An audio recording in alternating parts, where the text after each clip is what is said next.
Are you looking for an affordable yet quality perfect starter homes?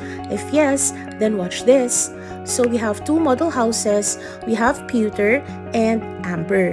So this one is a dressed up model, meaning yung mga gamit po dito hindi kasali sa ating standard deliverables. Pag sinabi nating premium type finish, so meron po yung trellis, yung kanina sa video, yung may carport, floor tiles, meron tayong ceiling, plus meron tayong bedroom partition. So, kasali po yan sa ating standard deliverables. Pero lahat po ng gamit dito sa video, hindi po yan kasama. Okay po?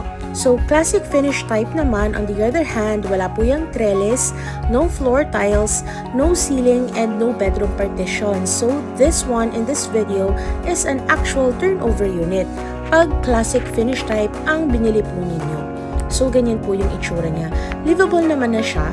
So, ito yung sa taas po. So, kayo na bahala maglagay ng partition and ng ceiling. So, at least, mako-customize po ninyo kung anong gusto niyo ilagay and yung mga design na gusto din po ninyo. So, basta pag turn over, ganyan po ang itsura ng classic finish type natin. And then we have amenities po dito sa ating subdivision. So, may free daily side tripping po tayo. Mag-message lang po kayo so we can assist you. Thank you, dear future homeowner!